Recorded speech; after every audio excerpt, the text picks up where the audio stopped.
দেশ থেকে বিশ্বের নানা প্রান্তের নানা অবস্থান, অভিজ্ঞতা, মতামতকে এক সুতোয় গেঁথে ডিবিসি নিউজের সাপ্তাহিক আয়োজন দুরালাপ। স্বাগত জানাচ্ছি আমি শারমিন চৌধুরী। গত বছরের ৭ই অক্টোবর সীমান্ত ভেঙে ইসরায়েলে হামাসের হামলার পর থেকেই প্রতিশোধ নিতে ফিলিস্তিনের গাজা ভূখণ্ডে নির্বিচারে হত্যাযজ্ঞ চালাচ্ছে ইসরায়েল। ৭ মাস ধরে চলা এই আগ্রাসনে এখন পর্যন্ত ৩৫,০০০-এর মতো ফিলিস্তিনি নিহত, ৭৭,০০০-এর বেশি আহত এবং হামলায় বিধ্বস্ত ঘরবাড়ি ও স্থাপনার নিচে প্রায় ১০,০০০ মরদেহ পড়ে আছে। এসব মরদেহে পচন ধরায় ছড়িয়ে পড়ছে রোগ বালায়। যুদ্ধবিরতির আলোচনার মধ্যে বসবাসের অযোগ্য হয়ে ওঠা গাজায় নতুন করে এখনো হামলার হুমকি দিচ্ছে নেতানিয়াহু। আর এই যুদ্ধ আদ্রান্ত সমর্থন দিচ্ছে যুক্তরাষ্ট্র। ইসরায়েলকে সহায়তা করতে গত মাসেই $১৩ বিলিয়ন বিলও পাশ করেছে সিনেটে। যুক্তরাষ্ট্রের আর্থিক ও সামরিক সহায়তায় ভর করে ইসরায়েল গাজায় যে আগ্রাসন চালিয়ে যাচ্ছে তার বিরুদ্ধে এতদিন চুপ থাকলেও এবার খোদ যুক্তরাষ্ট্রের বিশ্ববিদ্যালয়গুলোর শিক্ষার্থীরা যুদ্ধ বন্ধে বিক্ষোভে ফেটে পড়েছে। যুক্তরাষ্ট্রের নিউ ইয়র্কের কলম্বিয়া বিশ্ববিদ্যালয় থেকে সপ্তাহ দুয়েক আগে শুরু হওয়া এই বিক্ষোভ দেশটির অর্ধশতাধিক বিশ্ববিদ্যালয় ছাড়াও বিশ্বের অন্তত আরো ৬ দেশে ছড়িয়ে পড়েছে। ৬০-এর দশকে ভিয়েতনাম যুদ্ধ ও নাগরিক অধিকার আন্দোলনের পর যুক্তরাষ্ট্রের শিক্ষার্থীদের এত বড় এই বিক্ষোভ দমনে গণগ্রেপ্তার থেকে শুরু করে লাঠিচার্জ, রাবার বুলেট নিক্ষেপ করছে মার্কিন পুলিশ। বিক্ষোভে পুলিশ এতটাই মারমুখী আছে যে বিক্ষোভ চলাকালে এক অধ্যাপককে গ্রেপ্তার করার সময় তার পাঁজরের ৯টি হাড় এবং একটি হাত ভেঙে দেওয়ার অভিযোগ এসেছে মার্কিন গণমাধ্যমগুলোতেই। যার তীব্র সমালোচনা হলেও বিক্ষোভকারীদের উপর দমন পীড়নকে দৃশ্যত সমর্থন করছে হোয়াইট হাউস। গতকাল বৃহস্পতিবার হোয়াইট হাউস থেকে এক বিবৃতিতে মার্কিন প্রেসিডেন্ট বাইডেন ক্যাম্পাসগুলোতে আইনের শাসন বজায় রাখার আহ্বান জানিয়েছেন। আগে বুধবার নির্বাচনী প্রচারণে গিয়ে রিপাবলিকান প্রার্থী ট্রাম্প বিক্ষোভকারীদের পাগল অভিহিত। সবারই প্রতিবাদ করার অধিকার আছে, কিন্তু বিশৃঙ্খলা সৃষ্টি করে নয়। ভাঙচুর, অনুপ্রবেশ, জানালা ভাঙ্গা, ক্যাম্পাস ও ক্লাস বন্ধ করে দেওয়া, এগুলো কার্যত বিশৃঙ্খলা। এগুলো শান্তিপূর্ণ প্রতিবাদ নয়।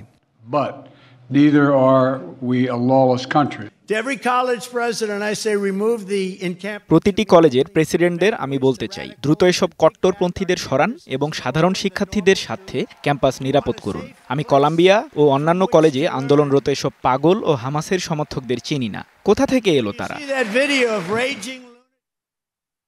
গাজায় যুদ্ধ বন্ধে যুক্তরাষ্ট্র ও অন্যান্য দেশে এত বিক্ষোভ ও সমালোচনার পরও কেন ইসরায়েলকে অন্ধ সমর্থন দিচ্ছে মার্কিন প্রশাসন? চলমান বিক্ষোভ কি পারবে যুক্তরাষ্ট্রের ইসরায়েল নীতিতে পরিবর্তন আনতে? জানতে এবং জানাতেই আজকের দুরালাপ। অতিথি হয়ে যুক্ত আছেন বাংলাদেশ থেকে ঢাকা বিশ্ববিদ্যালয়ের আন্তর্জাতিক সম্পর্ক বিভাগের অধ্যাপক ডক্টর ইমতিয়াজ আহমেদ। যুক্তরাষ্ট্র থেকে যুক্ত আছেন ক্যালিফোর্নিয়া স্টেট ইউনিভার্সিটির যোগাযোগ অধ্যয়ন বিভাগের চেয়ারম্যান ডক্টর মোহাম্মদ আবু নাসের এবং আরো যুক্ত আছেন জর্জিয়া অঙ্গরাজ্যের ডেমোক্রেটিক পার্টির মেম্বার ডক্টর রাশিদ মালিক। স্বাগত জানাচ্ছি আপনাদের তিনজনকেই আজকের দুরালাপে। আমি শুরুতেই ডক্টর আবু নাসের আপনার কাছ থেকে জানতে চাইবো যে এই ৭ মাস ধরে প্রায় যুদ্ধ চলছে, গাজায় আগ্রাসন চলছে, একরকমের নীরবতা, কারণ খুব বলার মতো খুব কোনো প্রতিবাদ হচ্ছিল না, দেখা যাচ্ছিল না। সেখানে এই নীরবতা ভেঙে এবারের এই প্রতিবাদ, সেটি কলম্বিয়া বিশ্ববিদ্যালয় থেকে শুরু করে এখন পুরো যুক্তরাষ্ট্রে ছড়িয়ে পড়েছে, স্কুল কলেজেও এখন সেই আন্দোলন ছড়িয়ে পড়েছে। আপনি বিশ্ববিদ্যালয়ের ভেতরে আছেন, ক্যালিফোর্নিয়া স্টেট ইউনিভার্সিটিতে আপনি শিক্ষক, সেই ভেতরে বা প্রশাসনের অংশ হিসেবে আপনি এই আন্দোলনকে কিভাবে দেখছেন এবং এই আন্দোলনতে বিশ্ববিদ্যালয়গুলো কিভাবে রেসপন্স করছে বা প্রতিক্রিয়া জানাচ্ছে বলে আপনার মনে হচ্ছে? ধন্যবাদ শারমিন আমাকে যুক্ত করার জন্য এই অনুষ্ঠানে। আপনি যেরকম বলছিলেন যে খুব একটা প্রতিবাদ হয়নি গত ৭ মাসে, এটা কিন্তু ঠিক না। যুক্তরাষ্ট্রের এমন কোনো বিশ্ববিদ্যালয় নেই গত অক্টোবর থেকে যেখানে প্রতিবাদ হয়নি, কিন্তু ন্যাশনাল মিডিয়াতে এই প্রতিবাদের খবর আসা শুরু করেছে গত কয়েক সপ্তাহ। কারণ হচ্ছে যে যখন তারা এনক্যাম্পমেন্ট তৈরি করলো, যখন গাজার আদলে বিভিন্ন বিশ্ববিদ্যালয় ক্যাম্পাসে তারা টেন্টের নিচে থাকা শুরু করলো, তারা বলার চেষ্টা করলো যে গাজাতে যেরকম মানুষ মানবেতর জীবনযাপন করছে, তারা যেরকম তাঁবুর নিচে জীবনযাপন করছে, সেরকমভাবে আমরাও আমাদের বিশ্ববিদ্যালয়ে অবস্থান নিয়ে আমরা প্রতিবাদ করতে চাই। তখন থেকেই কিন্তু ন্যাশনাল মিডিয়া, বিশেষ করে ইন্টারন্যাশনাল মিডিয়াও তারা বেশি করে প্রচার করা শুরু করলো।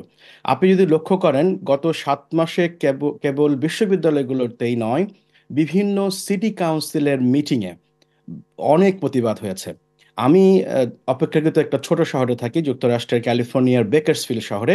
এটি একটি কনজারভেটিভ অধ্যুষিত শহর। এই শহর থেকে আমাদের কংগ্রেসম্যান ছিলেন Kevin McCarthy, just immediate past president, not president, speaker of the house. তিনি আমার বিশ্ববিদ্যালয়ের ছাত্র ছিলেন এক সময়। ইভেন ওই বেকারসফিল্ড সিটি কাউন্সিল, যেখানে সবাই কনজারভেটিভ পার্টি থেকে নির্বাচিত, সেখানেও আপনার প্রতিবাদ হয়েছে এবং বেশ কয়েকজনকে গ্রেপ্তার করা হয়েছে গত কয়েক দফায়। তবে বিশ্ববিদ্যালয়গুলোতে যে প্রতিবাদ হচ্ছে, সেই প্রতিবাদের যে ইম্প্যাক্ট, সেটা জাতীয় রাজনীতিতে পড়া শুরু করেছে এবং আমার মনে হয় যে এর একটা সুদূর প্রসারী প্রভাব পড়বে। ইমিডিয়েট যে ইম্প্যাক্টটা পড়বে যুক্তরাষ্ট্রের রাজনীতিতে আগামী নভেম্বরের নির্বাচনে। এবং আমরা জানি যে এর আগে 60-এর দশকের কথা আপনি বলছিলেন, ভিয়েতনাম যুদ্ধের সময়, বিশেষ করে 1968 সালে যুক্তরাষ্ট্রে বিভিন্ন বিশ্ববিদ্যালয়ে প্রতিবাদ হয়েছিল। সেরকম একটা প্রতিবাদের ঝড় আমরা দেখতে পাচ্ছি। তবে সময়টা, আরেকটা জিনিস বলতে চাই, আমরা হয়তো পরবর্তীতে আরো বিস্তারিত আলোচনা করব, যে সময়টা খুব একটা ছাত্রদের অনুকূলে নয়। বিভিন্ন বিশ্ববিদ্যালয়ে এই সপ্তাহে ফাইনাল এক্সাম হচ্ছে। আপনারা জানি যে যুক্তরাষ্ট্রের যে একাডেমিক ক্যালেন্ডার, সেটা অগাস্ট মাস থেকে শুরু করে মে মাস পর্যন্ত চলে। আর কোন কোন বিশ্ববিদ্যালয়ের ফাইনাল এক্সাম এই সপ্তাহে শেষ হয়ে যাবে, আবার কোন কোন বিশ্ববিদ্যালয় আগামী সপ্তাহ বা তার পরের সপ্তাহে শেষ হয়ে যাবে। জেনারেলি সামার টাইমে যুক্তরাষ্ট্রের বিশ্ববিদ্যালয়গুলোতে ছেলেমেয়েরা থাকে না। তখন প্রতিবাদ হবে কিনা আমরা নিশ্চিত করে বলতে পারছি না। জি, ডক্টর আবু নাসের আরেকটু প্রশ্ন করি। আপনি বলছিলেন যে আগে থেকেই আন্দোলন বা বিক্ষোভ হচ্ছিল, যেটি আসলে এখন অ্যাটেনশন পাচ্ছে বা একদম সর্বোচ্চ পর্যায় থেকেও সেটি নজরে আসছে, মানে এই আন্দোলনটা। এবং এই আন্দোলনে যা আমরা দেখছি, 2000-এর বেশি শিক্ষার্থী ইতিমধ্যে গ্রেপ্তার হয়েছে, যেটি আসলে গণমাধ্যমে যেটি আসছে, এবং শিক্ষার্থীদের বহিষ্কারও করা হয়েছে। আমরা জানি যুক্তরাষ্ট্রে উচ্চশিক্ষা খুবই একটা ব্যয়বহুল বিষয়। সেখানে একদম শেষ পর্যায়ে ডিগ্রি তার অর্জনের একদম শেষ পর্যায়ে আছে এমন ধরুন $500,000,000-এর বেশি ডলার খরচ করেছে যারা, তারা যখন বহিষ্কৃত হচ্ছে, তাদের মানে বিষয় প্রশাসন আসলে কেমন চিন্তা করছে ভবিষ্যতে, সেই বিষয়ে একটু ধারণা দেবেন? শুধুমাত্র আগ্রহ থেকেই জানতে চাওয়া। আমার মনে হয় যে এগুলো স্থায়ী বহিষ্কার নয়, বেশিরভাগই স্থায়ী বহিষ্কার নয়, এগুলো সাসপেনশন। এবং হয়তো এক একাডেমিক টার্মের জন্য কোনো কোনো ইউনিভার্সিটিতে সেমেস্টার বলা হয়, কোনো কোনো ইউনিভার্সিটিতে টার্ম বলা হয়। এগুলো জেনারেলি একটা টার্মের জন্য বা একটা সেমেস্টারের জন্য সাসপেন্ড করা হয়েছে। তবে প্রতিবাদ যখন আরো তীব্র হবে, এই সাসপেনশনগুলো উইথড্র করা হবে। আমার ধারণা যে কোনো ছাত্রছাত্রীর পুরো একাডেমিক ক্যারিয়ার এই প্রতিবাদে অংশ নেওয়ার কারণে নষ্ট হবে না, যদি না তাদের বিরুদ্ধে ক্রিমিনাল কোনো কেস আনা হয়ে থাকে। ক্রিমিনাল প্রসিকিউশন হলে সেটা আলাদা বিষয়। কিন্তু একাডেমিক যে ডিসিপ্লিনারি মেজারগুলো নেওয়া হয়েছে, সেগুলো খুব একটা চিরস্থায়ী হবে বলে আমার মনে হয় না। আর একটা বিষয় একটু যোগ করবেন যে বিশ্ববিদ্যালয় প্রশাসন কি কোনো ভয় বা চাপের মুখে আছে? আমরা দেখেছি যে তাদের মধ্যেও সেখানেও একরকম ব্যবস্থা নেওয়ার তৎপরতা আছে। কোন রকম চাপ আছে বিশ্ববিদ্যালয় প্রশাসনের মধ্যে? ভীষণভাবে চাপ আছে। বিশেষ করে যারা কর্পোরেট যে সমস্ত লবি রয়েছে এবং ইসরায়েলি পলিটিক্যাল যে লবি রয়েছে, তাদের পক্ষ থেকে বড় ধরনের চাপ রয়েছে। আপনি জানেন যে যুক্তরাষ্ট্রের সবচাইতে বড় বড় যে বিশ্ববিদ্যালয়গুলো রয়েছে, সেগুলো প্রাইভেটলি ফান্ডেড, প্রাইভেট ইউনিভার্সিটি। এবং যে সমস্ত public university, publicly funded university রয়েছে, সেগুলোও কিন্তু পুরোপুরি পাবলিকলি ফান্ডেড না।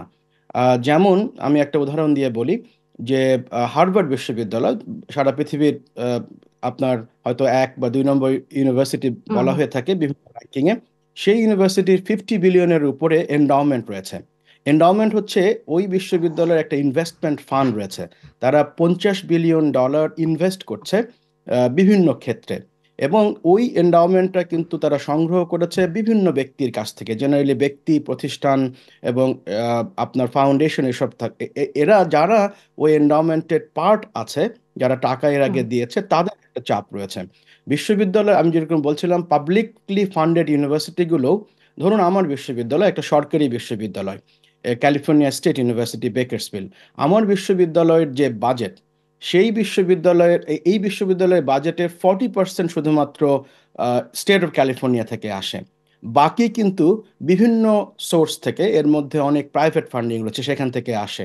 বিশ্ববিদ্যালয়ের প্রশাসনে যারা আছেন, বিশেষ করে যিনি প্রেসিডেন্ট, এখানকার বিশ্ববিদ্যালয়ের যিনি প্রধান, তাকে উপাচার্য বলা হয় না, তাকে বলা হয়ে থাকে প্রেসিডেন্ট। তিনি জেনারেলি বিশ্ববিদ্যালয়ের প্রশাসনিক এবং একাডেমিক প্রধান। প্রেসিডেন্টের উপরে অনেক চাপ থাকে ওই অর্থনৈতিক কারণে। ডক্টর নাসের, আমি পরের অংশে যদি আপনার সুযোগ হয় একটু এটুকু যোগ করবেন যে সেই চাপের মুখে আসলে কেমন প্রতিক্রিয়া তারা দিচ্ছেন বা সামনে দেবেন, আর একটু আপনি যদি সম্ভব হয় পরবর্তীতে বলবেন। ডক্টর ইমতিয়াজ আহমেদ, আপনার কাছ থেকে একটু শুনতে চাই যে এই যে যেটি ডক্টর নাসের বলছিলেন যে ভিয়েতনাম যুদ্ধের সময় 1968 সালে যেরকম একটা প্রতিবাদ হয়েছিল এবং তার প্রেক্ষিতে আলটিমেটলি যুক্তরাষ্ট্রকে পিছু হটতে বাধ্য হয়েছিল যুক্তরাষ্ট্র এই ভিয়েতনাম যুদ্ধের উপর থেকে, সেরকম যদি আমি একটু তুলনামূলক বিশ্লেষণ জানতে চাই আপনার কাছে, এই আন্দোলনকে, শিক্ষার্থীদের এই আন্দোলনকে আপনি কেমন মাত্রার আন্দোলন হিসেবে দেখছেন? একটু আনমিউট করে বলবেন। ধন্যবাদ। দুটোর মধ্যে মৌলিক পার্থক্য আছে, যদিও দুটোর মধ্যেই ছাত্রদের বিরাট একটা অংশ। মৌলিক পার্থক্য এই যে ভিয়েতনাম যুদ্ধে সময় তখনই ছাত্ররা মাঠে নেমেছিল যখন আমেরিকার বডিজ আসা শুরু করলো, এবং শুরুটাও হয়েছিল বিশেষ করে নারীরা, যারা মাদার বা যারা ডটার, তারা ছেলেমেয়েরা, যেহেতু বডি এসেছিল, এবং ওটাও আহ, মানে ডিক্লেয়ার্ড যুদ্ধ ছিল না। অনেকেই ওটাকে আনলফুল ওয়ার বলে। ওটা পাশ করার মতন কোনো আইনত ছিল না, যার জন্য খালি বডির অংশ যা কিছু আছে সেটা দিয়ে যেত, তাদের কাপড় চোপড় যা কিছু আছে। তো ওই ওই ওখান থেকে একটা বডির ডেথের একটা সম্পর্ক ছিল, যেটা আনএক্সেপ্টেবল হয়ে দাঁড়ালো একটা সময়। এইখানে কিন্তু সেই জিনিসটা না, এবং এর জন্য এই লড়াইটা এবার কিন্তু আরো বড়, বিশাল লড়াই। এবার যেটা নেমেছে সেটা সাংঘাতিক লড়াই, এবং যেভাবে এক্সপোজড হয়েছে বিশেষ করে আইভি লীগ বিশ্ববিদ্যালয়গুলো, 8টা আইভি লীগ বিশ্ববিদ্যালয় যেভাবে এক্সপোজড হয়েছে, যে তারা আহ, যে এন্ডাওমেন্ট ফান্ডের কথা বললেন নাসির সাহেব, প্রতিটি ইউনিভার্সিটির বিশাল এন্ডাওমেন্ট ফান্ড আছে। এরা সেটাকে ব্যবসায় কাজে লাগায়, শেয়ার কেনে ইত্যাদি, এবং সেই ব্যবসার মধ্যে আবার গেছে বিরাট একটা অংশ মিলিটারি ইন্ডাস্ট্রিয়াল কমপ্লেক্স। তার সাথে আবার ইসরায়েলের ইনভেস্টমেন্ট সেখানে এমনও আছে যে ওয়েস্ট ব্যাংকে যেসব হাউজিং হচ্ছে, সে হাউজিং এর সাথে বুলডোজার যে কেনা হচ্ছে, যে বুলডোজার দিয়ে পুরো প্যালেস্তাইনের ঘর বাড়ি ভেঙে যাচ্ছে, তার ওই ইনভেস্টমেন্টের সাথে জড়িত। মানে এটা একটা বিশাল একটা মানে যাতে বিরাট এক্সপোজ হয়েছে। ছাত্রদের কথা হচ্ছে যে আমি যে বিশ্ববিদ্যালয়ে পড়ি সেই বিশ্ববিদ্যালয়ে কেমন করে জেনোসাইড করে। এবং এখানে প্রশ্নটা হচ্ছে যে ভিয়েতনাম যুদ্ধে যেটা ছিল না, এবার যেই কারণে এসেছে, এই প্রথমবার বিশ্ব কিন্তু একটা জেনোসাইড দেখেছে, একেবারে লাইভ জেনোসাইড দেখেছে। এটা কখনোই দেখেনি। আমরা যারা 71-এর যারা আমরা ছাত্র, আমরাও জেনোসাইডের শিকার হয়েছি 71-এ, কিন্তু পুরো লাইভ যে দেখাটা আমরা খণ্ড বিখণ্ড ভাবে দেখেছি। এই যে লাইভ দেখাটা, এবং এটা টিকটকের কারণেই হয়েছে, এটাও বলে রাখা দরকার। সেই জায়গায় বিশাল তার একটা ইম্প্যাক্ট পড়েছে, কারণ মানুষ তো একটা মানে মানুষের মধ্যে কিন্তু একটা আছে, সে আমেরিকান হতে পারে, ব্রিটিশ হতে পারে, নাইজেরিয়ান হতে পারে, কিন্তু শেষ বিচারে তো সে মানুষ। যেভাবে মারা হয়েছে, এবং 35,000-এর উপর মারা গেছে, তার 80%ই হলো নারী এবং শিশু, এবং যেভাবে মেরেছে, মারছে এখনো, এবং এবং কোনো রিয়াকশনই নেই তাদের। সেই জিনিসটা আমার মনে হয় ছাত্ররা আর গ্রহণ করতে পারছে না, মানে কারো সাধারণ নর্মাল মানুষের গ্রহণ করা সম্ভব না। এখন কথা হচ্ছে যার সাথে লড়াই করছে বলছে যে ডিসক্লোজ এবং ডিসইনভেস্টমেন্ট, দুটো ডি তারা সামনে নিয়ে এসেছে। একটা হলো যে তুমি যে ব্যবসা করছো এটা ডিসক্লোজ করো, তার মানে এটা ডিসক্লোজ করা হতো না, এটা একটা ব্যাপার। আর একটা হলো যে যেটা আছে আমরা জানি সেটা ডিসইনভেস্ট করতে হবে, সেখানে ইনভেস্টমেন্ট তোমাকে বন্ধ করতে হবে। এখন সেটা করতে হলে তো এখানে মিলিটারি ইন্ডাস্ট্রিয়াল কমপ্লেক্স আছে, এখানে পলিটিশিয়ানস অলরেডি একটু আমরা শুনলাম, এই পলিটিশিয়ানসরাও কিন্তু বিশালভাবে ইসরায়েলি লবির দ্বারা বছরের পর বছর তারা রিসোর্স পেয়েছে, এবং জো বাইডেন সম্পর্কেও সেটা বলা হয়, ডোনাল্ড ট্রাম্প সম্পর্কেও বলা হয়। সেই জায়গায় পলিটিশিয়ানরাও ইনফেক্টেড প্রচন্ডভাবে কিন্তু ওই ইন্ডাস্ট্রিয়াল কমপ্লেক্সের সাথে বা ওই জুইশ লবির সাথে। তো এটাকে ভাঙা বিশাল একটা কাজটা শুরু হয়েছে, একেবারে রাতারাতি যে হয়ে যাবে আমার মনে হয় না, কিন্তু আমি মনে করি রবীন্দ্রনাথের সেই বিখ্যাত কথা, মানুষের প্রতি বিশ্বাস হারানো পাপ। আমি এখনো বিশ্বাস করছি যে আমেরিকান জনগণ জেগে উঠবে, কারণ যেটা হয়েছে এবার সেটা একেবারে আনএক্সেপ্টেবল। জি, অনেক ধন্যবাদ ডক্টর ইমতিয়াজ। আমি আপনার এখান থেকে আপনার কাছে আর একটা প্রশ্নে আসবো, কিন্তু আমি ডক্টর রশিদ মালিককেও একটু এইখান থেকেই শুনে নিই যে এই যে একটা মানে মানবিকতার বিপর্যয় যেটি ডক্টর ইমতিয়াজ বলছিলেন, সাধারণ মানুষের যেটিতে খারাপ লাগবে, যেরকম যুদ্ধ চলছে, যেরকম গণহত্যা চলছে, সেখানে প্রকাশ্য সমর্থন তো দিয়েই যাচ্ছে যুক্তরাষ্ট্র, এবং আপনি যেই দল করেন, ডেমোক্রেট সদস্য আপনি, সেখানে ডেমোক্রেট প্রেসিডেন্টকে আমরা মানে বলতে শুনছি বা তাদের নীতিতে আমরা জানছি যে যাই করুক না কেন ইসরায়েল, তাকে সমর্থন দেবে যুক্তরাষ্ট্র, এবং এই আন্দোলনকে তারা আন্দোলনের নিন্দা জানাচ্ছে। আপনি একজন ডেমোক্রেট সদস্য হয়ে এই অবস্থানকে, আপনার দলের এই অবস্থানকে আপনি কিভাবে দেখেন? আনমিউট করে বলবেন।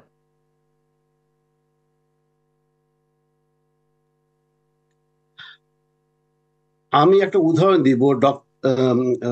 Congress lady, congress woman Rashida Tlaib, উনি একা মিশিগানকে এমন ভাবে অর্গানাইজ করেছিল, তারা ভোটার অ্যারাউন্ড নাম্বার 20,000 ভোটার প্রাইমারিতে নিউট্রাল থাকার ঘোষণা করছে, যে ইলেকশনে দিয়ে কি হবে আমরা নিজেরা জানি না। এই এই এই ঘটনা ঘটার পর না ওয়াশিংটন ডিসি, হোয়াইট হাউস কেঁপে উঠছে। তো ডেমোক্রেটিক পার্টিতেও চেঞ্জ আসতেছে, কেননা এটা তো ধরেন আপনার since 1947 upward, for maybe more than 130 years একটা ঘটনা ঘটে আসছে। তো এটা ডাইলুট হইতে একটু সময় লাগবে, কিন্তু এই সোশ্যাল মিডিয়া যে কাজটা করছে সবার কাছে পৌঁছে দিচ্ছে। যেমন আমাদের অনারেবল ডক্টরস আপনারা বললেন যে সোশ্যাল মিডিয়া সবার কাছে পৌঁছে দিচ্ছে, যারা ভিয়েতনামের সময় ছিল না। এখন চেতনা বোধ বেড়ে আসতেছে। আর আমি ইসলামকে নিয়ে আসতেছি না, কিন্তু সত্যি কথা যেটা, এই ঘটনার পর দেখা যাচ্ছে যে যুক্তরাষ্ট্র, ইউরোপে 50% ইনক্রিজ হয়ে গেছে মানুষের ইসলাম ধর্ম গ্রহণ করা।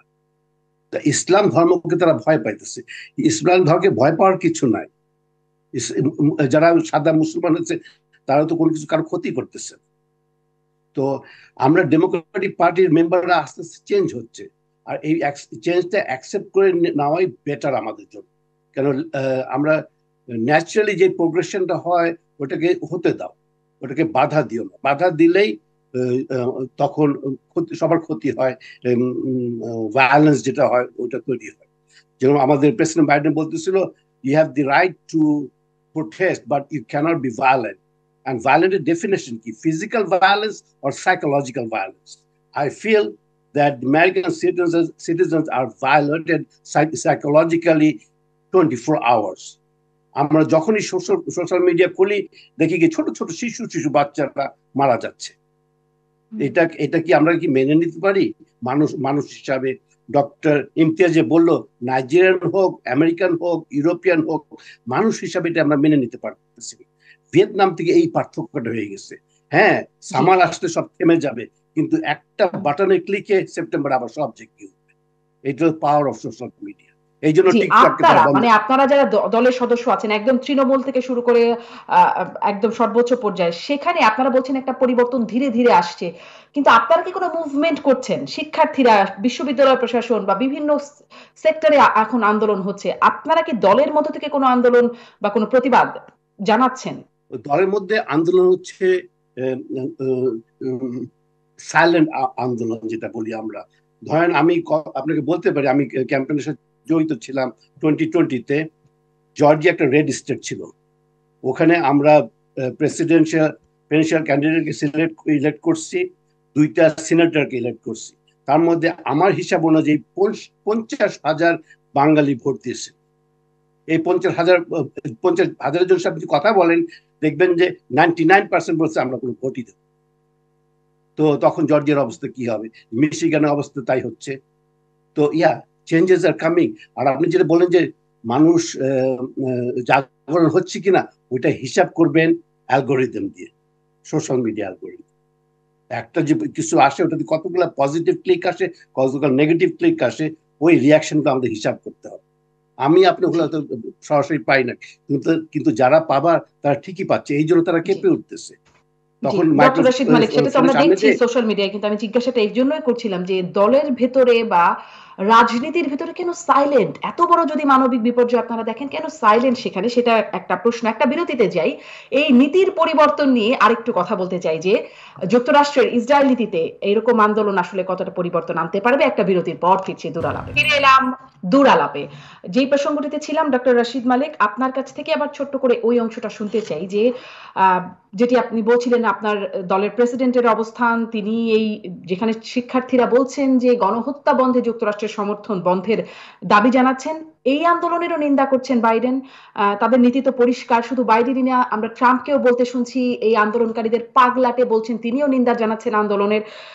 শুধুমাত্র এই যে প্রশাসন বা এই সময় তাই না, 48 সালে একদম ইসরায়েল প্রতিষ্ঠিত হবার পর থেকেই আমরা দেখি সবচেয়ে আগে স্বীকৃতিও দিল যুক্তরাষ্ট্র, এবং তারপর থেকে সব সময় যুক্তরাষ্ট্র ইসরায়েলকে সমর্থন জানাচ্ছে। ইসরায়েল যুক্তরাষ্ট্রের কথা শুনুক বা না শুনুক, তবুও সমর্থন জানাচ্ছে। এই অন্ধ সমর্থন নীতি কেন যুক্তরাষ্ট্রের? এটা আপনার লবিয়েস্টের ব্যাপার। আপনার নেটো পাওয়ার বা ইংল্যান্ড আগের থেকে ঝুঁকেছিল, আর ইংল্যান্ড তখন ওয়াজ ফেডিং পাওয়ার।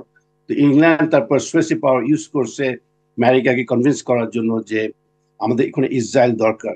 আর আপনি যদি পৃথিবীতে সব জায়গায় দেখেন যেখানে ইংল্যান্ড ইউনাইটেড কিংডমের রাজত্ব ছিল, সেখানে একটা না একটা তারা ঝগড়া লেগে একটা কনফ্লিক্ট তৈরি করে চলে আসছে। তো ওইটাতে কি হচ্ছে, তাদের আর্মস ইন্ডাস্ট্রি ফ্লোরিশ করতেছে। তো আনফর্চুনেটলি যারা আর্মস ইন্ডাস্ট্রিতে ডিল করে তারা মানুষের মানুষ মারা গেল কি জীবিত তাদের কনসার্ন না, তারা কত বেশি আর্মস অ্যান্ড অ্যামুনিশন সেল করতে পারে। তো ইসরায়েলকে ওরা এভাবে ইউজ করে, কয়দিন পর পর একটা করে যুদ্ধ লাগায় আর আর্মস অ্যান্ড অ্যামুনিশন ইউজ করে। ওটাতে কি হয়, মানি লন্ডারিং। এখান থেকে পয়সা ওখানে যায়, ওখান থেকে পয়সা আপনার ক্যাম্পেইন ফান্ডে চলে আসে। যারা ক্যাম্পেইন ফান্ড ম্যানেজ করে তারা মিলিয়নস অফ ডলার কামাই করে। তো আমি আমার একটা জায়গায় বলতেছিলাম যে যুক্তরাষ্ট্রে একটা চেঞ্জ আনা উচিত, যে political campaign funding should come from the grass level, each person $1,000 per election. ওইটা যদি আমরা শেষ করে ফেলি তাহলে আপনার সব আস্তে আস্তে কমে আসবে। It is all about money, money বাইজ everything. তো এখন দুঃখজনক ব্যাপার, কিন্তু কোনো সময় আমরা মনে করি আমরা অনেক কিছু জিতছি, কিন্তু আলটিমেটলি দেখা যায় যে আমরা মানুষ নিজের পায়ে নিজে কুড়াল মারতেছে। আমরা we came this close for a third world war between starting with Israel and Iran. এখন রাশিয়া, মানবতার ইতিহাসে এই প্রথমবার দেখা যাচ্ছে যে রাশিয়া গোলান হাইটে বসে আছে। একটা মিস্টেক হলেই, একটা বাটন টিপ দিলেই যে কোনো কিছু হইতে পারে। আর আপনি আমার কথাটা আজকে লিখে রাখেন, China ultimately will have a base in Persian Gulf. তখন জিনিসটা পুরো চেঞ্জ হয়ে যাবে। and Saudi Arabia will become Ukraine of the West or of the Middle East. তো এগুলা আমাদের আগে থেকে চিন্তা করা উচিত। আজকে যদি ইরান, আমেরিকা, রাশিয়া আর ইসরায়েল যদি যুদ্ধ লাগে, ওটা তৃতীয় বিশ্বের মানে আবির্ভাব, মানে প্রিকারসর টু থার্ড ওয়ার্ল্ড ওয়ার। যেই দিন গুলিটা শুরু হবে, প্রথম গুলি, তার পরের দিন দেখবেন China will walk into Taiwan and then Japan will be in danger. তো এগুলা কথা কেউ চিন্তা করতেছে না, সবাই ইমিডিয়েটলি চিন্তা করছে আমি ইলেকশনে জিতবো, কত পয়সা পাবো, কত বিলিয়ন ডলার যাবো, কিন্তু ওরা চিন্তা করে না যে ডক্টর রশিদ মালিক এতটুকু স্পষ্ট, সেই কত পয়সা, সেই পয়সার ধান্দায় আসলে মানবতার বিপর্যয় যতটাই হোক না কেন, বিসর্জন যতটাই দিতে হোক না কেন, তাহলে আর মানবাধিকারের কথা এত বড় গলায় কি করে বলে যুক্তরাষ্ট্র? ডক্টর আবু নাসের, আপনার কাছ থেকে আসলে, আপনাদের তিনজনের কাছ থেকে এই বিশ্লেষণটা, যুক্তরাষ্ট্রের ইসরায়েল নীতি, একটু আপনার কাছে থেকে এই বিশ্লেষণ শুনবো। পুরো বিশ্ব জুড়ে যুক্তরাষ্ট্রের ভেতরে সমালোচনা হচ্ছে, বিক্ষোভ হচ্ছে, বিশ্ব জুড়ে সমালোচনা হচ্ছে। মানবাধিকারের ফেরিওয়ালা যে যুক্তরাষ্ট্র, সেখানে এত সমালোচনা সত্ত্বেও, এত অর্থ, এত সামরিক সহায়তা কেন এই দিচ্ছে এই যুদ্ধে যুক্তরাষ্ট্র? এই নীতি কেন বলে মনে হয় আপনার? আনমিউট করে বলবেন ডক্টর নাসের। সরি, আপনার এটা তো ডক্টর ইমতিয়াজ আহমেদ আমার থেকে ভালো বলতে পারবেন, he is an expert on international relations. তবে আপনার এটা তো জিওপলিটিক্যাল অনেক কারণ রয়েছে, হিস্টোরিক্যাল অনেক কারণ রয়েছে। আর আপনি যদি ইমিডিয়েট একটা বিষয় দেখেন, আপনি যুক্তরাষ্ট্রের যে পলিটিক্যাল স্ট্রাকচার, এটার যদি কম্পোজিশন দেখেন, তাহলে দেখবেন যে যুক্তরাষ্ট্রের রাফলি 5 মিলিয়ন জুইশ পিপুল আছেন যারা ইহুদি ধর্মের অধিকারী, কিন্তু দ্যাট ইজ আপনার about less than 2% of the US population, 100 ভাগের 2 ভাগ। কিন্তু যদি আপনি যুক্তরাষ্ট্রের কংগ্রেসের দিকে তাকান, আহ, বিশেষ করে আপনার হাউস অফ রিপ্রেজেন্টেটিভ, 10 ভাগের বেশি জুইশ মেম্বার। যুক্তরাষ্ট্রের প্রত্যেকটা 50টা স্টেটের যদি আপনি স্টেট লেজিসলেচার দেখেন, সেখানে দেখবেন যে একটা significant number of people are from Jewish heritage. তো এই যে যুক্তরাষ্ট্রের রাজনীতিতে এবং যুক্তরাষ্ট্রের অর্থনৈতিক কাঠামোতে ইহুদি জনগোষ্ঠীর যে আনপ্রপোর্শনেট অবস্থান, সেটা একটা বড় কারণ আমি মনে করি যুক্তরাষ্ট্রের যে নীতি ইসরায়েলের প্রতি, সেই নীতির ক্ষেত্রে ভূমিকা রাখে এরকম এই আনপ্রপোর্শনেট আপনার representation of Jewish population in the political and economic structure of US society, এটা একটা কারণ। এবং এর বাইরে তো আপনি নেটোর কথা বলছিলেন, আহ, আপনার হিস্টোরিক্যাল যে সমস্ত কারণ রয়েছে সেগুলো রয়েছে। তবে এটা বলার পাশাপাশি আমি এটাও বলতে চাই যে যুক্তরাষ্ট্রে এখন ইসরায়েলের বিরুদ্ধে যে বিক্ষোভ হচ্ছে, তাতে কিন্তু একটা significant number of Jewish population অংশ নিচ্ছে। আপনি জানেন যে হুম। কলম্বিয়া ইউনিভার্সিটি সহ এখন পর্যন্ত প্রায় 40টার বেশি বিশ্ববিদ্যালয়ে বড় ধরনের প্রোটেস্ট হয়েছে, এবং এই সবগুলো বিশ্ববিদ্যালয়ে কিন্তু যারা অংশ নিচ্ছে তাদের একটা সিগনিফিক্যান্ট অ্যাটলিস্ট 20 to 25% স্টুডেন্টস তারা কিন্তু জুইশ স্টুডেন্ট। এর আগে নিউ ইয়র্ক সহ বড় বড় শহরে যখন বিক্ষোভ হয়েছিল, সেখানেও জুইশ যারা ধর্মগোষ্ঠীর মানুষ যারা রয়েছেন তারাও কিন্তু ঠিক এই জুইশ যারা আবার প্রোটেস্টে অংশ নিচ্ছেন তারা অনেক লিবারেল। তারা কিন্তু তারা বলেন যে আমরা we are Jewish by heritage but we are not Zionist. আমরা তারা জায়নিজমে বিশ্বাস করেন না। আরেকটা জিনিস আপনি লক্ষ্য করবেন যে আহ, যুক্তরাষ্ট্রের যে সিনেটে স্পেশালি ডেমোক্রেটিক পার্টির যে প্রতিক্রিয়া, তাতে আমি প্রচণ্ড হতাশ। এবং যুক্তরাষ্ট্রের ডেমোক্রেটিক পার্টির যে আপনার প্রোগ্রেসিভ উইং রয়েছে, তারাও কিন্তু খুব একটা আহ, প্রতিবাদ করছে না। তবে সবচাইতে বেশি প্রতিবাদ মুখর যিনি সেনেটর রয়েছেন যুক্তরাষ্ট্রের, তার নাম বার্নি স্যান্ডার্স। তিনি কিন্তু আবার Jewish। সুতরাং ধর্ম দিয়ে সবসময় এই আমাদের এই ইসরায়েল এবং প্যালেস্টাইন কনফ্লিক্টটাকে ব্যাখ্যা করা যাবে না। তবে আমার মনে হয় যে ডক্টর ইমতিয়াজ আরো ভালো বলতে পারবেন যে কেন অনেক অনেক যুক্ত ধন্যবাদ ডক্টর নাসির। আমি ঠিক এই জায়গায় ডক্টর ইমতিয়াজকে আসলে এই বিশ্লেষণটা শোনাটা খুবই জরুরি। ডক্টর ইমতিয়াজ, আমি একটু প্রশ্নটা একটু এভাবে করি যে যুক্তরাষ্ট্র ধরুন বাংলাদেশ বা এরকম কোন দেশে যখন এরকম কোন ঘটনা ঘটে, তাদের প্রতিক্রিয়া আমরা সবসময় দেখি। ধরুন একটা সরকার বিরোধী যে কোনো আন্দোলন বাংলাদেশের মতো দেশে, সেটিতে কম বেশি সহিংসতা হয়েছে, তখন যুক্তরাষ্ট্র বিভিন্ন সময় বিবৃতি দেয়, এবং শুধু যুক্তরাষ্ট্রই নয়, তাদের যে মিত্র আছে তারা মিলে বড় বড় বিবৃতি দেয়, মানবাধিকারের কথা, বাক স্বাধীনতা, মত প্রকাশের স্বাধীনতার পক্ষে বিবৃতি দেয়, সরকারের সমালোচনা করে। যদি এরকম একটা ঘটনা, যেটি এখন যুক্তরাষ্ট্রে দেখছে, শিক্ষার্থীদের বিক্ষোভ, পুলিশের দমন, এরকম একটা ঘটনা যদি বাংলাদেশে ঘটতো, যুক্তরাষ্ট্র আসলে কেমন অবস্থান নিত? আর এখানে এমন অবস্থান আপনি কিভাবে বিশ্লেষণ করেন? আনমিউট করে বলবেন স্যার।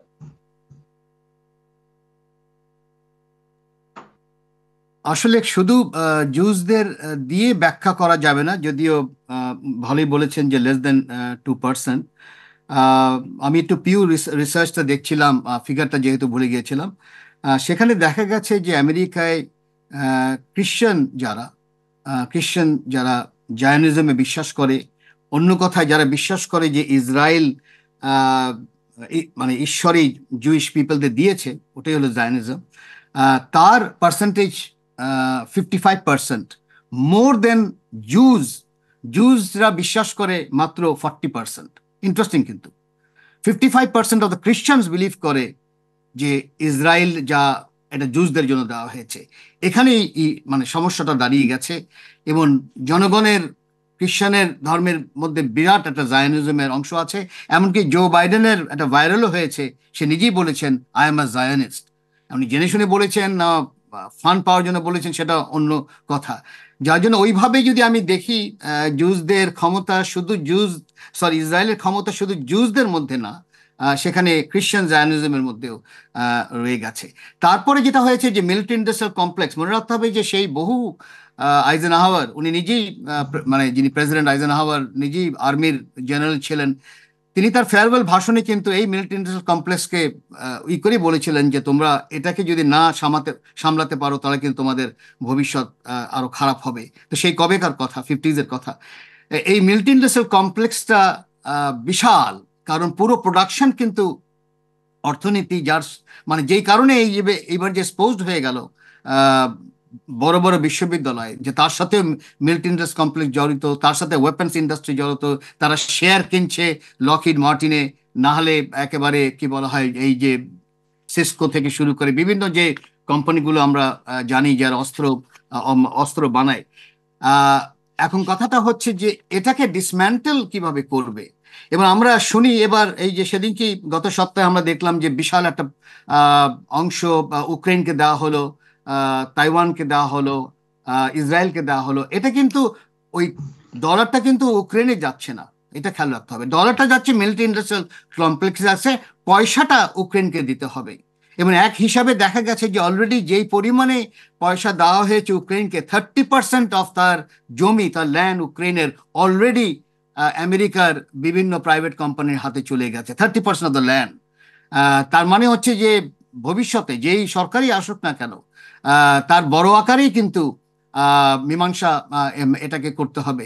তো আমরা শুনতে ভালো লাগে যে তাইওয়ানকে ডলার দিল, একে ডলার দিল, কিন্তু তা না। মানে জিনিসটা হচ্ছে এটা যাচ্ছে আমেরিকার ইকোনমিতে। ওইখানে যদি পরিবর্তনটা না করতে পারে, ওইটা যতদিন পরিবর্তন না হবে বা মিলিটারি ইন্ডাস্ট্রি কমপ্লেক্সকে অন্য প্রোডাকশন লেভেলে যতদিন না নিয়ে যাবে ততদিন আমি মনে করি না যে এটা সমাধান। সেই জায়গায় আমার, যার জন্য আমি প্রথমে বললাম যে এই আন্দোলনটা কিন্তু বিশাল, মানে ছাত্ররা যেভাবে ধরেছে, এবং এখানে ছাত্র বলল হবে না, এখানে একাধিক ফ্যাকাল্টি মেম্বার জড়িত, এবং কলম্বিয়া বিখ্যাত বিখ্যাত প্রফেসররা আছেন। এমনকি এডওয়ার্ড সাইদকেও তারা নিয়ে আসলেন, যেই এডওয়ার্ড সাইদ ওই কলম্বিয়া ইউনিভার্সিটি ছিলেন, এবং তার প্রচুর বই আছে এই এই বিশেষ করে এই ইম্পেরিয়ালিজমকে কিভাবে তিনি দেখতেন, এবং সেটাই ছাত্ররা কিন্তু এখন সামনে নিয়ে এসেছে আন্দোলনের মধ্যে। যার জন্য আমি বলছি আন্দোলনটা কিন্তু একটা বড় আন্দোলন, মানে এটা মানে এই আন্দোলন আসলে সামনে যুক্তরাষ্ট্রের এই ইসরায়েল নীতিতে কোনো পরিবর্তন আনতে পারবে কিনা, গাজাবাসীর ভাগ্যের কোনো পরিবর্তন এর সূচনা করতে পারবে কিনা, সেই বিষয়ে একটু কথা বলবো একটা বিরতির পরে। তবে একটু শুনবো আপনার কাছ থেকে যে বাংলাদেশের মতো দেশে এরকম একটা ঘটনা ঘটলে যুক্তরাষ্ট্র কেমন রিয়াকশন দিত, সেই বিষয়টা একটু ছোট্ট করে বলে পরের অংশে আমি এই বিষয়গুলো নিয়ে আলোচনায় আসবো। ফিরছি দুরালাপে। আমি যেই প্রসঙ্গটিতে যাব যে এই আন্দোলন, যুক্তরাষ্ট্রে চলমান আন্দোলন কি গাজাবাসীর ভাগ্য পরিবর্তনে কোন রকম প্রভাব ফেলতে পারবে, সেই প্রশ্নটিতে যাব। তবে ডক্টর ইমতিয়াজ, যেই প্রশ্নটি আমি আগের অংশেও আপনাকে করছিলাম যে এরকমই একটি আন্দোলন ধরুন বাংলাদেশে হচ্ছে, যেটি আসলে হয় মাঝে মধ্যে সরকারের বা সরকারের নীতির বিরোধিতা করে কোনো আন্দোলন, তখন যখন যদি এরকম ভাবেই পুলিশের দমন হয় সেই আন্দোলন বা পুলিশ দমন করে সেই আন্দোলন, তাহলে যুক্তরাষ্ট্র আসলে কি এমন প্রতিক্রিয়ায় দেয় যেমনটি নিজ দেশের আন্দোলন দমানোর সময় বা নিজ দেশের আন্দোলনের ক্ষেত্রে যুক্তরাষ্ট্র দিচ্ছে? না, যুক্তরাষ্ট্রের এই ডাবল স্ট্যান্ডার্ড তো সবসময় ছিল। আমরা মাঝে মাঝে ভুলে যাই, বা তাদের যারা বন্ধু আছেন বাংলাদেশে তারা মাঝে মাঝে ভুলে যান, এবং ভুলে যাওয়ার কারণ আছে তাদেরও স্বার্থ, যেহেতু আমেরিকার সাথে বিশেষ করে এলিটের, আমাদের যে এলিট, এবং শুধু অর্থের এলিট বলছিলাম, একাডেমিক এলিট, ব্যুরোক্রেটিক এলিট, সব যে এলিট যেটা, তাদের একপাত পশ্চিমা দেশে বা আমেরিকায়, যার জন্য এমন কতগুলো কথা তারা বলেন সবসময় যে তারা নিজেরা চিন্তা করে কাজ করেন তা না, কিন্তু তারা এখান থেকেই শুনেন বা আমাদের কাছ থেকেই শুনছেন, এলিটের একটা অংশ থেকেই শুনছেন, এবং সেই হিসাবে তারাও মজা পেয়ে যান। কিন্তু তাদের এই ডাবল স্ট্যান্ডার্ড তো এটা না জানার কোনো কারণ নাই। এটা মানে কি বলা হয়, বার্নি স্যান্ডার্সের কথাবার্তা বা নোয়াম চমস্কির সুন্দর একটা ভাইরাল আছে বহুদিন। তিনি প্রত্যেকটা প্রেসিডেন্টকে দেখিয়েছেন যে প্রত্যেকটা প্রেসিডেন্ট ওয়ার ক্রাইম করেছে, একেবারে লাইন বাই লাইন গেছেন যে সবার ওয়ার ক্রাইম এবং ইনক্লুডিং জেনোসাইডের কাছাকাছি গেছে। কিন্তু আমাদের দেশে স্বাভাবিকভাবে যেহেতু আমেরিকান ড্রিম নিয়ে একটা এখনো আছে, সেই জায়গায় হয়তো তারা মনে করেন যে এটাই হলো গণতন্ত্র ইত্যাদি। আমার মনে হয় আমি ভুলে গেছি, ডক্টর রাশিদ একজন বলেছিলেন, আমি সেই জায়গায় একটু আমি বলতে যাচ্ছি, এবং খুব ভালো করেই বলেছেন যে আসলে ইলেকশন সিস্টেমটাই কিন্তু পরিবর্তন যদি না করা যায় আমেরিকার, কোনোভাবেই কিন্তু আমরা এখান থেকে পার পাবো না। ইলেকশন সিস্টেমটাই এমন এমন একটা সিস্টেম যা দাঁড়িয়েছে যেখানে প্রথমে ডেমোক্রেসির বদলে প্লুটোক্রেসি এসেছে। বাল্ক অফ দা মানে 40%-এর উপরে হলো মিলিনিয়ার্স, মনে রাখতে হবে, যারা হাউস অফ রেপে আছেন বা সেনেটে আছেন। যার জন্য অনেকেই বলেন যে এটা ডেমোক্রেসি না, এটা প্লুটোক্রেসি। এবং ওয়েলথ মানে বিশাল ওয়েলথ না থাকলে কিন্তু সম্ভব না। এক্সেপশন আছে হয়তো কয়েকজন, বাট বড় আকারেই কিন্তু এটা প্লুটোক্রেসি হয়ে গেছে। এখন ওই রিফর্মস করবে কিনা, এখন কারা করবে, সেই জায়গায় ধাক্কা। যার জন্য আমি মনে করি যে এই আন্দোলনের মানে মাত্রা কিন্তু আরো বড় হওয়ার কথা। এখন কতখানি হবে, কখন হবে, সেটাই দেখা দরকার। অনেক ধন্যবাদ ডক্টর ইমতিয়াজ। ডক্টর রশিদ মালিক, সামনে নির্বাচনে এই আন্দোলনের প্রভাব, যেটি আসলে একটুখানি কথাতে আসছিল, আপনার কি মনে হয় সামনে নির্বাচন, আপনারা করছেন, সেই নির্বাচন কেমন প্রভাব ফেলবে এই আন্দোলন? এই আন্দোলন আর যেটা ঘটেছে অক্টোবর 7-এর পর জেনোসাইড, এটার প্রচুর একটা গভীর প্রভাব আছে যুক্তরাষ্ট্রের সমাজে আর রাজনৈতিতে আর অর্থনীতিতে। এখন আমরা যদি সমাজে বলতে যাই, আমি 1979-এ যুক্তরাষ্ট্রে আসছি। তখন যদি আমি ইভ্যালুয়েট করি the time at that time, sentiment, emotion for the Muslims and middle eastern situation, সবাই একতরফা ভাবে সরকারকে, আমেরিকান সরকারকে সাপোর্ট করতে, তোমরা যা করছে সব ভালো আছে, 110%, নো ডাউট অ্যাবাউট ইট। আজকে আপনি অবাক হবেন, among the progressive young people, more than 50% are in favor of stopping the war in the Middle East, two-state solution, no genocide, ceasefire right now. এগুলো মানে আমি অবাক হই। এটা এটা একটা revolutionary change in the society. এখন আমরা সোশ্যাল মিডিয়ার জন্য আমরা সবাই একটু চুপচাপ নিজেটা দেখি, কিন্তু বাইরে প্রকাশ পাচ্ছে না কিছু জন্য। We have a outlet through social media to express hour frustration. কিন্তু এটা একটা বিরাট বড় একটা পরিবর্তন আসছে যুক্তরাষ্ট্রে। আর এটা বলতে আমি দ্বিধাবোধ করবো না। ইন্ডিয়া বা বাংলাদেশ বা ইসরায়েল, আমেরিকা বা নেটো কি মনে করে, আজকে Israel consciously they are moving away from America. They are going into the bed of India. They are getting out of the American bed and moving into the Indian bed, hoping that the Indian population will be their savior. এখন এটা হবে না, কেননা India by itself has got all the variables for civil war. Any time their civil war can break out, তখন তারা কোথায় যাবে? তো বেস্ট থিং, আমার যে আমি কংগ্রেশনাল ইলেকশন করতেছি, আমার প্ল্যাটফর্ম আমি চেঞ্জ করে ফেলছি। আমার প্ল্যাটফর্মে যদি আপনি দেখেন ক্লোজলি ইন মাই কার্ড, আপনি দেখেন রিপারেশন, women's right, civil right, Trevor project, equal pay, সবকিছু ছিল। কিন্তু ওগুলো নিয়ে আমি কথা বলতেছি না। যখন আমার কোনো অনুষ্ঠানে যে I talk about peace and preventing the third world war, because আমাদের নেটো, আমেরিকা, রাশিয়া, চায়নার বিহেভিয়ার যেভাবে যাচ্ছে না, ইসরায়েলের বিহেভিয়ার যেভাবে যাচ্ছে, আমরা ক্রমাগত থার্ড ওয়ার্ল্ড ওয়ারের দিকে চলে যাচ্ছি। এখন আমরা যদি থার্ড ওয়ার্ল্ড ওয়ার যদি না বাঁচি, যদি লেগে যায়, 99% of the nuclear bombs will be drop on the nuclear powers. তখন এই যে যাদেরকে আমরা যুক্তরাষ্ট্র বা পশ্চিম দিকে লোকরা ইভাঞ্জেলিক্যাল ধিক্কার করতে, সেই মুসলমানরাই তখন বেঁচে থাকবে এই পৃথিবীতে তাদেরকে সাহায্য করার জন্য। ওটা আমাদের এখন চিন্তা করা উচিত। এখন অনেক ধন্যবাদ। থার্ড ওয়ার্ল্ড ওয়ারের ভীতির কথাও আপনি বলছেন, শঙ্কার কথা আপনি বলছেন, অনেক ধন্যবাদ আপনাকে। আমি ডক্টর আবু নাসের আপনার কাছ থেকেও একটু যুক্তরাষ্ট্রের নীতির প্রসঙ্গে শুনতে চাই, এবং এই আন্দোলন যেটি আসলে এখন এত অ্যাটেনশন পাচ্ছে social media, main stream media সহ আন্তর্জাতিক গণমাধ্যম সবখানে, তাতে আসলে গাজাবাসীর ভাগ্যে কোনো পরিবর্তন আসবে? আনমিউট করে বলবেন। অটোমেটিক্যালি আনমিউট হয়ে যাচ্ছে, সরি। আমি আপনার দুটো প্রশ্নের উত্তর দেওয়ার আগে একটা ইনফরমেশন কারেক্ট করতে চাই। একটু আগে, বিরতির আগে আমি বলেছিলাম যে যুক্তরাষ্ট্রে 5 মিলিয়নের মতো জুইশ পপুলেশন রয়েছে। আসলে সংখ্যাটা 7.5 million, around 7.5 million. That is about 2.4% of the US population. আপনি এর প্রভাব কি পড়বে, এই আন্দোলনের প্রভাব? যে কোনো আন্দোলনের প্রভাব কিন্তু ইমিডিয়েটলি হয় না। আপনি দেখবেন যখন লেট 1960s-এ যখন ভিয়েতনাম যুদ্ধের বিরুদ্ধে বড় ধরনের আন্দোলন হয়েছে যুক্তরাষ্ট্রে, রাতারাতি কিন্তু ভিয়েতনাম যুদ্ধ বন্ধ হয়নি। এই যুদ্ধ বন্ধ হতে 7-8 বছর লেগেছে। সুতরাং আমরা যদি মনে করি যে এই আন্দোলনের ফলে আগামী 1 মাসের মধ্যে, 1 বছরের মধ্যে, এমনকি 2-3 বছরের মধ্যে গাজাবাসীর ভাগ্যের একটা আমূল পরিবর্তন হবে, সেটা হবে না। কারণ যেকোনো সোশ্যাল মুভমেন্টেরই আপনার ইমিডিয়েট ইমপ্যাক্টটা হয় না। এর ইমপ্যাক্ট হতে একটু সময় লাগে। তবে আমি আশাবাদী হবেই। কারণ পৃথিবীতে যত ধরনের পরিবর্তন এসেছে সবগুলো কিন্তু সামাজিক আন্দোলনের মাধ্যমে। সাম্প্রতিক ইতিহাসে আপনি যদি দেখেন যে সিভিল রাইটস মুভমেন্ট আমেরিকাতে, এরপরে আপনি তারও আগে যখন আপনার এবং বিভিন্ন সময় এই যে ভিয়েতনাম যুদ্ধের সময়, এ সমস্ত কিন্তু পরিবর্তন এসছে সামাজিক এবং রাজনৈতিক আন্দোলনের ফলেই।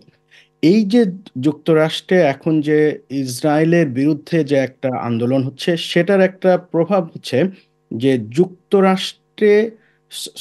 যুক্তরাষ্ট্রে সাধারণ মানুষের মধ্যে ইসরায়েলের যে অবস্থান ছিল, ইসরায়েল রাষ্ট্রের প্রতি তার যে সিম্প্যাথি ছিল, সেই সিম্প্যাথিটা আস্তে আস্তে কিন্তু ভেঙে যাচ্ছে। অনেক মানুষের মধ্যে আর সিম্প্যাথি কাজ করছে না। এবং এর আগে যখন দেখা যেত, যখন মেইনস্ট্রিম মিডিয়া কিন্তু এখনো যুক্তরাষ্ট্রে মেইনস্ট্রিম মিডিয়া এখনো গাজার যে প্লাইট, গাজারবাসীর যে দুঃখ দুর্দশা, সেটা খুব একটা কাভার করছে না। মেইনস্ট্রিম মিডিয়া কাভার না করলেও সোশ্যাল মিডিয়ার কারণে মানুষ কিন্তু জানতে পারছে। এর আগে একদমই তাই, সেটা নিয়ে কথা হচ্ছিল। ডক্টর নাসের, আমি যদি একটু 30 সেকেন্ড সময় আপনার কাছ থেকে নিয়ে ডক্টর ইমতিয়াজকে শুনতে চাই এই বিষয়ে, যে আপনি কি কোনো পূর্বাভাস করতে পারেন যে আসলে কতদিন এরকম আগ্রাসন চলবে গাজায়? বলা মুশকিল এই মুহূর্তে। তবে একটা জিনিস আমার মনে হয় খুবই স্পষ্ট আমরা বলতে পারি, সেটা হলো যদি এবার যদি সমাধানে না যায়, এবং সমাধানের একটা শুরু হলো নেতানিয়াহুর সরে যাওয়া, সেটার উপরে আমাদের নজর দেওয়া দরকার। দেখা যাক আগামী 3 মাস বা আগামী 6 মাস থাকে কিনা, নির্বাচন পর্যন্ত, আমেরিকার নির্বাচন পর্যন্ত থাকে কিনা, সেটা হলো বিষয়। নেতানিয়াহুর যদি সরে যাওয়া হয়, তার মানেই যে একেবারে ইসরায়েল পরিবর্তন হবে তা না, কারণ আরো রক্ষণশীল লোক আছে। তবে আপাতত সেদিকে হয়তো নজর রাখা দরকার। কারণ আমি মনে করি যে ইসরায়েলি জনগণের মধ্যেও একটা অংশ, যদিও খুবই ছোট, তারপরেও বলবো যে একটা অংশ জেগে উঠেছে। এখন দেখা যাক আমেরিকার জনগণ, ইসরায়েলের জনগণ, ইউরোপের জনগণ সবাই মিলে একটা সমাধানে যেতে পারে কিনা। অনেক ধন্যবাদ ডক্টর ইমতিয়াজ আহমেদ, আপনাকে অনেক ধন্যবাদ ডক্টর আবু নাসের, ডক্টর রশিদ মালিক, আপনাদের 3 জনকেই ধন্যবাদ। দর্শক, এতক্ষণ সাথে থাকবার জন্য আজকের মতো বিদায় দুরালাপ থেকে।